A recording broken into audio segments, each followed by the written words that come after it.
Exodus chapter 28. Let Aaron your brother be brought to you from among the Israelites, with his sons Nadab and Abihu, Eleazar and Ithamar, so that they may serve me as priests. Make sacred garments for your brother Aaron to give him dignity and honour. Tell all the skilled workers to whom I have given instruction in such matters that they are to make garments for Aaron, for his consecration, so that he may serve me as priest.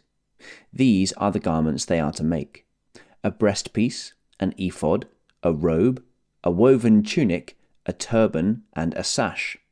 They are to make these sacred garments for your brother Aaron and his sons, so that they may serve me as priests. Make them use gold and blue, purple, and scarlet yarn and fine linen. Make the ephod of gold and of blue, purple, and scarlet yarn, and of finely twisted linen, the work of skilled hands. It is to have 2 shoulder pieces attached to 2 of its corners, so that it can be fastened. Its skillfully woven waistband is to be like it, of 1 piece with the ephod, and made with gold, and with blue, purple, and scarlet yarn, and with finely twisted linen. Take 2 onyx stones, and engrave on them the names of the sons of Israel in the order of their birth, 6 names on 1 stone, and the remaining 6 on the other. Engrave the names of the sons of Israel on the 2 stones, the way a gem cutter engraves a seal. Then mount the stones in gold filigree settings, and fasten them on the shoulder pieces of the ephod, as memorial stones for the sons of Israel. Aaron is to bear the names on his shoulders, as a memorial before the Lord.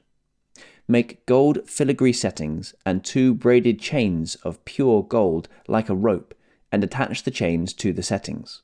Fashion a breastpiece for making decisions, the work of skilled hands. Make it like the ephod, of gold, and of blue, purple, and scarlet yarn, and of finely twisted linen. It is to be square, a span long and a span wide, and folded double. Then mount 4 rows of precious stones on it. The first row shall be carnelian, chrysolite, and beryl. The second row shall be turquoise, lapis lazuli, and emerald. The third row shall be jacinth, agate, and amethyst. The 4th row shall be topaz, onyx, and jasper. Mount them in gold filigree settings. There are to be 12 stones, 1 for each of the names of the sons of Israel, each engraved like a seal with the name of one of the 12 tribes. For the breastpiece, make braided chains of pure gold like a rope. Make 2 gold rings for it, and fasten them on 2 corners of the breastpiece. Fasten the 2 gold chains to the rings at the corners of the breastpiece, and the other ends of the chains to the 2 settings, attaching them to the shoulder pieces of the ephod at the front. Make 2 gold rings, and attach them to the other 2 corners of the breastpiece on the inside edge next to the ephod. Make 2 more gold rings, and attach them to the bottom of the shoulder pieces on the front of the ephod, close to the seam just above the waistband of the ephod. The rings of the breastpiece are to be tied to the rings of the ephod with a blue cord, connecting it to the waistband, so that the breastpiece will not swing out from the ephod. Whenever Aaron enters the holy place, he will bear the names of the sons of Israel over his heart on the breastpiece of decision, as a continuing memorial before the Lord. Also, put the Urim and the Thummim in the breastpiece, so that they may be over Aaron's heart whenever he enters the presence of the Lord. Thus, Aaron will always bear the means of making decisions for the Israelites over his heart before the Lord. Make the robe of the ephod entirely of blue cloth, with an opening for the head in its centre. There shall be a woven edge like a collar around this opening, so that it will not tear. Make pomegranates of blue, purple, and scarlet yarn around the hem of the robe, with gold bells between them. The gold bells and the pomegranates are to alternate round the hem of the robe. Aaron must wear it when he ministers.